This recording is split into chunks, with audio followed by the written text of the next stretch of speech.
Дотоодын хэрэгцээг хангаж байгаач жилдээ 4,000 тонн хуурай сүү гадаадаас импортоор авсаар байна. Тэгвэл мах сүүний аяны хүрээнд дотоодынхоо хуурай сүүний хэрэгцээг хангах зорилт тавиад байгаа. Мөн аяны хүрээнд Монголын сүүний салбарын тогтвортой хөгжлийн чиглэлийг тодорхойлохоор ажиллаж байна.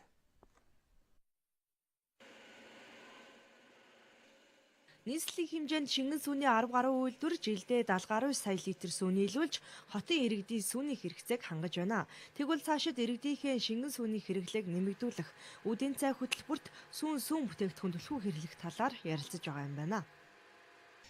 Нэг жүнээс авах ашиг шимийг нэмэгдүүлэх, тэжээлийн үйлдвэрлэлийг өсгөх, сүүн бүтээгдэхүүнийг сургуулийн бөгөөд сургуулийн өмнөх насны хүүхдийн хоол тэжээл зовлох төр боловсролын төвшөнд нөлөөлөх гэдэг нэр томьёот байгаа.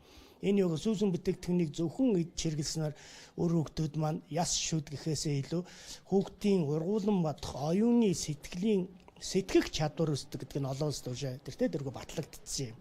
Энэ талаас нь бид үдийн цай хөтөлбөрөөр хамтрах боломж байна. Шингэн сүүний хувьд улирлын шин чанартай зуны улиралд илүүдэл бий болдог бол харин өвлийн улиралд шингэн сүүний нийлүүлэлт эрс багасдаг. Тиймээс цаашид сүү бэлтгэн нийлүүлэх тогтолцоог илүү боловсронгүй болгох шаардлага байгааг төлөөллүүд нь онцолж байна.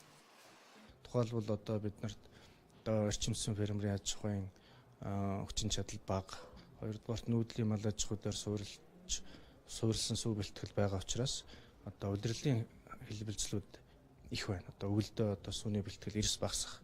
Энэ тохиолдолд бид нар яаж энэ сүү бэлтгэлийг жигэд хүнс хотын хэрэглэгч нарт хангаж явах уу гэдэг асуудал байна.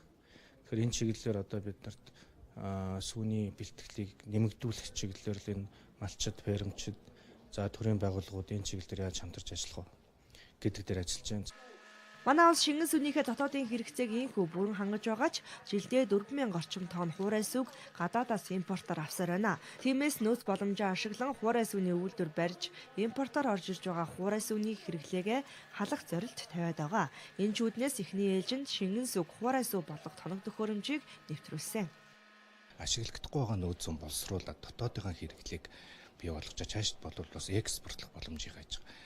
Ямар нэг хэмжээгээр бид бас манай Монголын хувийн хвшил болох Монголын хуурай сүү хувьцаат компани Японы шин технологиг нутагшлуулахаар манай Монгол анхныхаа тоног хөрөмжийг оруулж ирэхээр болж байгаа амжилтлаас эхнийхээ лабораторийн түвшний тоног хөрөмжийг танилцуулсан байгаа. 5 сараас эхлүүлээд эхний тоног хөрөмжөнд үйштэйгээр орж ирээд сумдуудад байршаад тэгээд сумдуудаас цаашлаад тэр хуурай шүүлсэн сүүгээ Улаанбаатар татах, бүр цаашдаа экспортод гаргах. Яманы сүүг гэхэд бас Япон зах зээл, Арабын зах зээл бас сонирхож байгаа юм байлээ.